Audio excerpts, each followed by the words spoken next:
여러분, 믿음에 대한 갈증 중에 하나가 뭔가 하나님이 나에게 특별한 증거를 보여주셨다면 좋겠다라는 생각들이 있지 않습니까?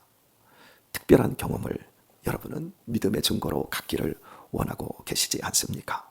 어떤 표적을, 하나님이 나를 사랑한다, 나를 쓰신다라는 이런 표적을 갖는 것, 그런 것들을 여러분은 아마 기도 제목 속에 있을 것입니다. 그리고 또 이렇게 기도할 수도 있습니다. 하나님, 우리의 자녀들에게 하나님의 하나님 되심을, 하나님의 살아계심을 경험시켜 주세요. 여러분이 그런 소원을, 또 기도의 제목을 분명히 가지고 있을 거라고 생각이 되어집니다. 왜 그럴까요?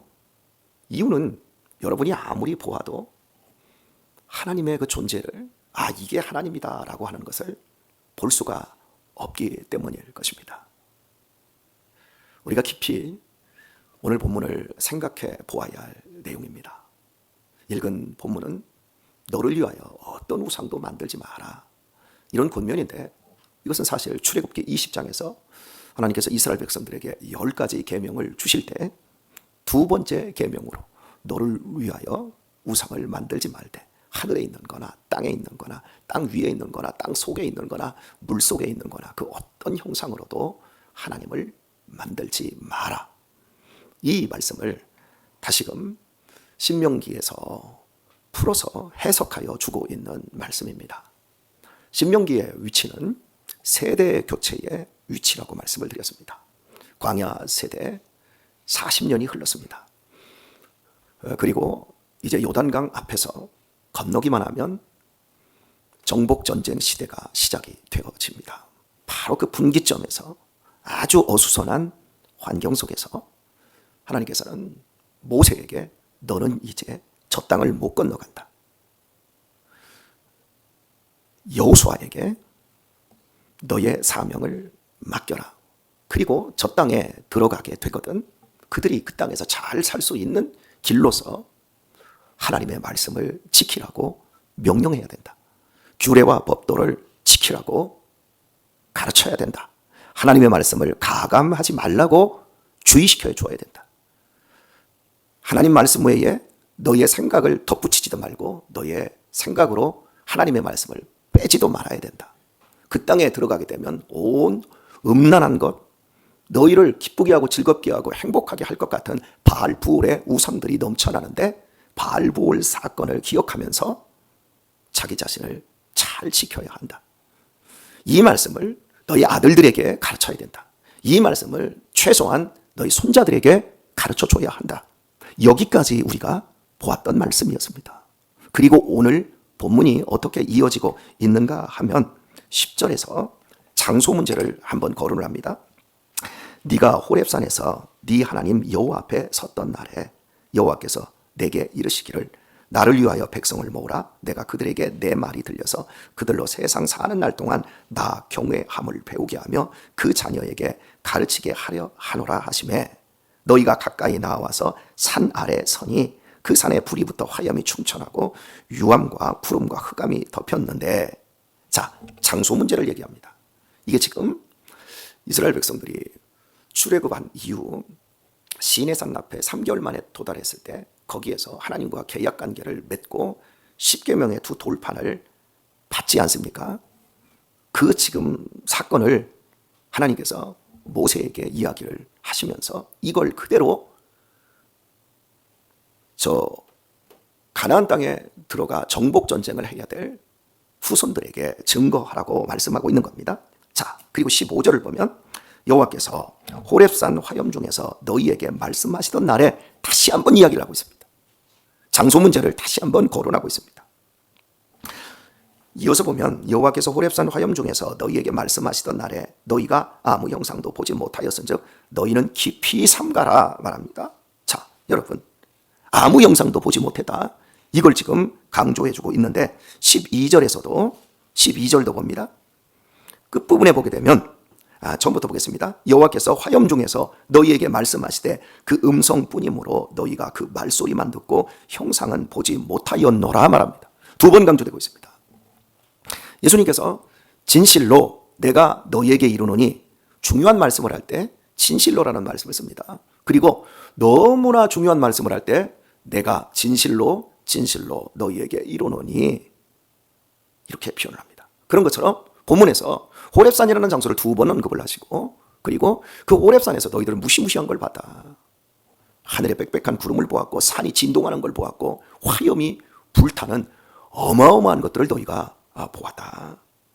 연기를 보았고 나팔 소리를 너희가 들었다. 엄청난 하나님의 현현을 너희가 보았다. 그런데 중요한 건 너희가 하나님의 모양이나 하나님의 얼굴을, 하나님의 모습은 너희가 본 적이 없다. 이걸 강조하고 있습니다. 아이들이나 어른들이나 궁금한 건 영적 세계의 실체일 것입니다. 국도종단하면서 아이들이 저한테 목사님 귀신 보셨습니까? 라고 물었습니다. 그런데 이번에 80이 넘은 분이 저한테 목사님은 귀신 보셨습니까? 이렇게 물었습니다. 아니 귀신이 있습니까? 이렇게 물었어요. 귀신이 없으면 하나님도 없지요. 그렇지 않나요? 제가 이제 역으로 질문을 했습니다. 귀신이 없고 하나님이 없으면 우리의 믿음은 그냥 사변입니다. 사변이라고 하는 건 생각과 변리, 논리일 뿐이지요. 그리고 우리의 이 믿음 생활은 종교 노름에 불과한 거죠. 정치 노름도 있고요. 많은 노름을 하잖아요. 그런 것처럼 그냥 그럴 것이다 라고 생각하고 서로 속이면서 놀고 있는 것밖에 되지 않는 거죠. 우리의 믿음은 하나님의 영에 의해서만 주도되어지는 겁니다. 제가 우리 학생들에게 직접적인 질문을 귀신을 보셨습니까? 라고 얘기할 때 그래, 나는 귀신의 모습은 못 봤어도 귀신의 현상, 증상들은 정말 많이 봤다. 내 이름을 부르는 분명한 음성을 들었다. 한밤중에 비가 주룩주룩 내리는데 혁진아 하는 소리를 나만 들은 게 아니라 내 옆에 있는 어머니 그리고 누나 이렇게 다 들었다. 그걸 3번 정도 들었다. 그리고 그 귀신이 같은 어떤 현상들을 보았다. 이런 것들을 구체적으로 몇 가지를 이야기를 해 주었습니다. 이 세상에 많은 사람들이 귀신을 본 것처럼 느낍니다. 귀신을 직접적으로 보지 않습니다. 귀신은 영이니까. 우리는 전설의 고향이나 영화에서 너무나도 많은 귀신 영화를 보았는데 대표적인 것은 처녀 귀신입니다. 머리를 풀어헤치고 입에 피를 묻히고 하얀 소복을 입고 걷지도 않는데 쭉 따라다니고, 그건 모두 인간의 상상력이 만들어낸 겁니다. 성경은 귀신의 존재를 얼마나 많이 이야기를 하는지요. 예수님께서 이 땅에 오신 것은 사도행전 10장 38절에서 귀신의 이 일을 멸하려 오셨다 말씀합니다. 그리고 귀신들을 축출하는 것들을 얼마나 많이 하셨는지 모릅니다. 예전에 전기가 없던 깜깜한 시절, 사람들이 어둡고 무지에 있었던 시절에는 귀신이 온갖 공포를 조장하면서 사람들이 하나님께로 가는 것, 예수님을 믿는 걸 방해를 했습니다. 그런데 지금 시대는 귀신들의 마귀의 첫 번째 전략이 귀신은 없어 라고 사람들의 의식 세계를 모두 닫아 놓아버렸습니다. 우리 전용관 집사님도 어린 시절 방 안에서 무당이 그 산대를 잡고 경을 울리고 막 하는 과정에서 그 산대가 그 방에서 막 혼자 막 돌아다니는 걸 보았다. 그래서 분명히 귀신이 있다. 귀신을 본 게 아니라 귀신의 증상을 본 겁니다. 예, 이렇게 형상은 못 봅니다. 형상을 봤다는 건 모두 다 가짜입니다. 자기가 상상하는 겁니다. 하나님께서 이스라엘 백성들에게 주의시키고 있는 것이 무엇인가 보세요. 절대 우상을 만들지 말라. 그런데 출애굽기에 보게 되면 그 우상을 너를 위하여 우상을 만들지 말라 이렇게 말해요. 그리고 핵심은 이것이 하나님이다 라고 하는 이 우상을 만들지 말라는 거예요. 하나님은 우리를 위한 엄청난 사랑을 베풀어 주십니다. 그러니까 우리가 하나님을 섬기는 그 행위가 결국 하나님을 우리가 섬기면 섬길수록 하나님으로부터 어마어마한 사랑과 축복을 받고 누리게 되어지는 겁니다. 하나님을 바르게 섬기는 것이야말로 우리가 가장 잘 사는 길이고 가장 행복한 길입니다. 그런데 그 하나님을 어떤 형상으로 만들어내기 시작합니다. 그것을 하지 말라는 겁니다. 이스라엘 백성들이 시내산에서 모세가 하나님과 계약을 맺고 십계명을 받으러 올라갔을 때 그 산 아래서 무슨 일을 벌였습니까? 금송아지를 만들었습니다. 모세가 시내산에 올라갔는데 그 빽빽한 구름과 천둥 소리와 막 산이 불타는 화염과 산이 다 진동하는 어떤 지진과 그 속에서 이스라엘 백성들이 두려웠거든요. 두려워 떨면서 그들이 엎드렸을 때 예수님, 모세가 그들에게 핏뿌림을 주었거든요. 피를 뿌리면서 우리는 이제 하나님의 백성이 되었다. 그리고 올라와서 십계명을 받으러 갔는데 40일 동안 내려오지 않으니까 모세가 죽었는지 살았는지 모르겠다. 그러니까 우리를 여기까지 이끌었던 여호와 하나님, 그 하나님만이라도 우리가 믿고 섬겨야 이 광야에서 우리가 살 수 있지 않겠냐. 그런데 모세를 통해서 말씀하시던 그 하나님은 이제 모세가 없으니까 어떻게 해야 되냐. 백성들이 막 들고 일어났습니다. 그때 아론이 너희들 가지고 있는 금붙이 다 가져와라. 그리고 용광로에 넣어서 금송아지를 크게 만듭니다. 그리고 그 금송아지 앞에서 그들이 그날 오늘은 이 여호와의 성일이니 우리 모두 즐거워하자 하면서 하나님을 높이는 행위를 해요. 그러니까 여러분, 금송아지를 만들어 놓고 이건 금송아지일 뿐이야. 이건 금으로 만든 철 제품일 뿐이야. 금속 제품일 뿐이야. 이러면 문제가 안 되는데 그걸 만들어 놓고 이것이 우리를 애굽 땅에서 인도하여 낸 여호와니라 이렇게 선포합니다. 이게 문제가 되는 거예요. 하나님은 읽은 말씀을 보면 그 어떤 것으로도 제한되지 않습니다. 하나님보다 큰 존재가 이 세상에 없습니다. 이 세상에 이 지구라는 땅의 크기가 얼마나 큽니까? 하늘은 얼마나 큽니까? 그런데 그 하늘을 만드신 분이 하나님이십니다. 온 우주를 만드신 분이 하나님이십니다. 그분을 우리가 어떻게 무엇으로 규정해낼 수 있습니까? 그래서 16절을 보면 두렵건대 스스로 부패하여 자기를 위하여 아무 형상대로든지 우상을 새겨 만들되 남자의 형상이라든지 여자의 형상이라든지 땅 위에 있는 아무 짐승의 형상이라든지 하늘에 나는 아무 새의 형상이라든지 땅 위에 기는 아무 곤충의 형상이라든지 땅 아래 물속에 있는 아무 어족의 형상이라든지 만들까 하노라. 절대 만들지 마라.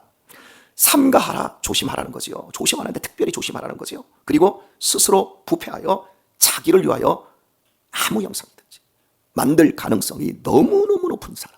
이게 사람의 모습이라는 겁니다. 인간은 종교성을 갖고 있습니다. 그래서 고대 사회로부터 어디든지 그 모든 것이 다 종교성을 다 포함하고 있습니다. 짐승들에게는 종교성이 없습니다. 인간만이 종교성이 있습니다. 이것을 이제 성경적으로 볼 때 인간만이 영적인 존재이기 때문에 가능한 거라 이야기할 수 있을 것 같습니다. 이 같은 말입니다. 우리 안에 이 종교성이 하나님의 말씀과 부딪힙니다. 부딪힐 때 하나님의 말씀에 우리의 종교성이 무너져야 되는데, 우리의 종교성이 깨져야 되는데, 이게 깨지지 않으면 하나님의 말씀을 이 종교성이 감싸버리고 우상을 만들어 갑니다. 여러분에게 이 앞에 제가 서 있는 이곳을 뭐라고 하죠? 이 공간을, 이걸 뭐라고 하죠? 이거 유리상이잖아요. 그잖아요. 이게 유리상이잖아요. 그죠? 그런데 이걸 강대상이라고 합니다. 왜 강대상일까요? 자, 또 질문하죠. 제가 이 앞에 서 있는 이 작은, 여기 한 3평 정도 되는 이 공간, 한 3.5평 정도 되겠네요. 이 공간이 여러분 뭐라고 지칭하죠? 강대상이라고 하냐? 강단. 여러분에게 재단이라고 할 수도 있고 여기 무대라고도 할 수 있는데 여기다 강단이라고 합니다. 왜 그럴까요? 이유는 딱 한 가지입니다. 이곳은 말씀 강, 하나님의 말씀이 선포된다. 그래서 말씀을 읽어준다. 강독. 말씀을 설명해준다. 강설. 여기서 말씀을 잘 가르칠 수 있도록 이 올려놓는, 하나님의 말씀을 올려놓는 이 상, 이 상이 강대상이 되는 거고, 말씀을 선포하는 자리이기 때문에 이 자리가 강단, 이렇게 되어지는 겁니다. 말씀 때문에 이 자리가 그렇게 다른 용어로, 기독교적인 용어로 바뀔 수 있는 겁니다. 너희들이 음성만 들었다. 너희들이 음성만 들었으니까 너희들이 하나님의 형상을 못 봤다. 못 봤으니까 너희들의 신앙의 가장 기초적인 것은 말씀을 듣는 거다. 말씀을 듣는 이유가 뭐예요? 윤정 집사님, 말씀을 듣는 이유가 뭐예요? 오늘 보건주 집사님이 친정집에 왔다가 오늘 잠이 안 오나 봐나 새벽에 여기 오셨네. 네. 말씀을 듣는 이유가 우리 보건주 집사님 뭐예요? 직접적으로 말씀을 지금 듣고 있잖아. 지금 새벽에 지금 여기 나와서 있지 않습니까? 근데 말씀을 듣는 이유가 뭐예요?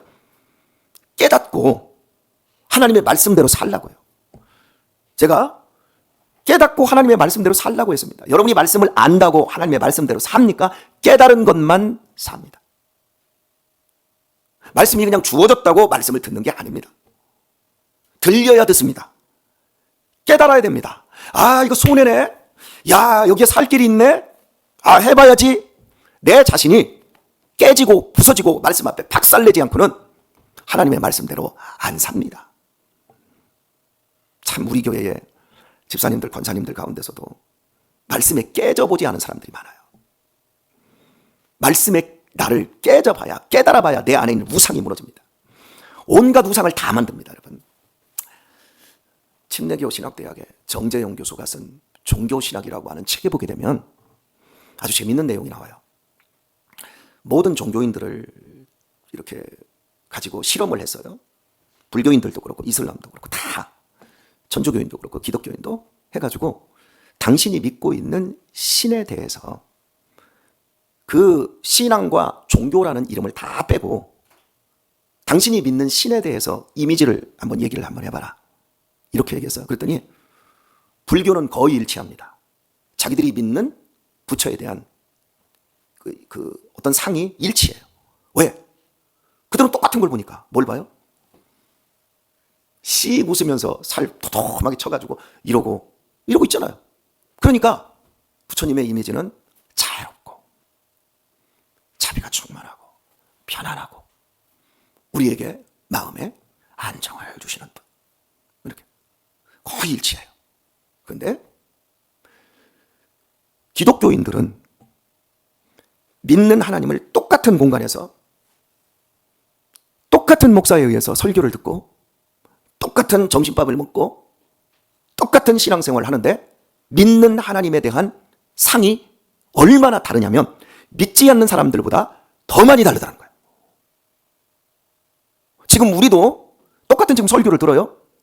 저는 전용건 집사님이 믿는 하나님과 우리 이명교 장로님이 믿는 하나님의 상이 굉장히 많이 다른 걸 느꼈어요. 처음에 너무 다른 거예요. 어떤 쪽이 나쁘다 좋다가 아니라 너무 다른 거예요. 제가 믿는 하나님과 우리 김경준 권사님이 믿는 하나님이 너무 다른 거예요.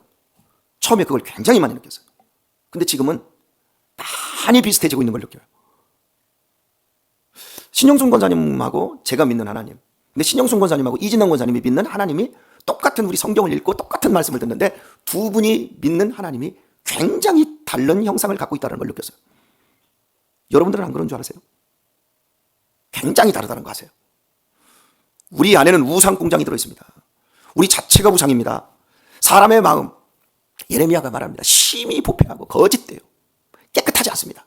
마음에서 만들어낸 그 모든 이미지상 이런 것들이 하나님의 말씀을 빗나가 버리면 다 우상을 만들어요. 보수라는 우상을 만들어 놓고 있고 진보라는 우상을 만들어 놓고 있고 연예인 가운데 또 목사님 가운데 어떤 목사님을 추종하는 우상을 만들어 놓고 있고 이 안에 어마어마한 우상들이 들어있어요. 근데 그 우상들 속에서 생각도 못하게 이것이 하나님은 이럴 것이다라는 그 개연적인, 그러니까 하나님께서 지금 우리에게 너희가 잘 살려고 하면 너희의 생각을 지워, 너희가 갖고 있는 하나님에 대한 이미지를 지워, 그리고 말씀대로만 믿어, 내가 계시한 대로만 믿어, 너희에게 왼뺨을 맞으면 오른뺨 대주라고 한 그 하나님을 믿어, 심리를 가져고 했으면 오리를 가져고 했으면 심리를 가라고 하신 그 하나님을 믿어. 니들 멋대로 믿지 말고 니들 감정대로 믿지 말고. 그래서 예수님께서 너희가 나를 따라오려거든 자기를 부인하고 자기 십자가를 지고 나를 쫓을 것이니라. 두 단계를 거쳐야 돼요. 나를 부인하지 않고는 예수님을 따를 수가 없어요. 내 십자가를 지지 않고는 주님을 따를 수가 없어요. 우리 아이들이 교회에 와 있다고, 새신자가 교회에 왔다고, 그래서 예배 드린다고 예수님을 믿는다고요? 아니요. 이미 이 안에 기독교라는 우상을 그들은 가지고, 우리의 자녀들도 마찬가지로 가지고 다 들어옵니다. 우리 아버지가 우상입니다. 우리 어머니가 우상이 됩니다. 오늘의 말씀을 맺겠습니다. 우리나라 통일신라 무렵에 저 중국에 당나라가 있었는데 당나라에 알아주는 대선사가 있었습니다. 그 선사 이름은 임제였습니다. 근데 임제 선사가 해준 말이 저는 제 기독교 신앙에 있어서 참 충격적으로 들어왔습니다. 네가 위대한 스승을 만나거든 스승을 죽여라. 네가 부처를 만나거든 부처를 죽여라. 그리해야만이 네가 부처가 될 수 있다. 이런 말을 해서 이 표현을 한번 기독교적으로 바꿀게요. 네가 조용기 목사님을 만나거든 죽여라. 네가 예수님을 만나거든 죽여라. 이렇게 될 수 있습니다. 여러분이 지금 여러분 안에 있는 우상으로 이걸 해석을 하면 여러분은 지금 우리 목사님은 저 지금 큰일 날 소리 하네. 여러분이 지금 그렇게 생각합니다. 이게 무슨 얘기냐면 조용기 목사님을 만나면 조용기 목사님을 죽여라. 옥하는 목사님을 만나면 옥하는 목사님을 죽여라. 그 사람을 우상으로 섬기지 말라는 얘기예요. 여러분이 예수님을 만나면 예수님을 죽이라는 말은 예수님이 다 해주시니까 뭐 그러면서 나는 아무것도 안 하고 그냥 그 밑에서 그냥 꼬북 노릇만 하려고 하는 거. 여러분 그렇게 훌륭한 사람들에게 가르침을 받으면, 그렇게 훌륭한 위대한 목사님들에게 가르침을 받으면 더 하나님이 원하는 사람으로 우리 자신들이 만들어져야죠. 그냥 그 밑에만 깃들어서 우리 목사님 정말 능력 있어 그러면서 나는 하나도 하나님의 말씀대로 만들어지지 않는다면 이게 심각한 거라는 거죠. 어떻게 예수님을 만나면 예수님을 죽일 수 있겠습니까? 근데 예수님은 우리에게 당신의 형상으로 만나주시지 않습니다. 무엇으로 만나주십니까? 은혜와 사랑으로 만나주십니다. 하나님의 말씀으로 만나주십니다. 이미 계시된 말씀들로 우리를 만나주십니다. 이 안에서 우리가 부서지고 깨지면서 하나님이 원하는, 우리는 아무 형상도 만들지 않았지만 내 삶으로, 우리 교회의 삶으로 주님의 몸을 진짜 배기로 만들어가는 일이 가능하고, 그것을 해내지 않으면 모든 게 다 우상숭배로 돼버립니다.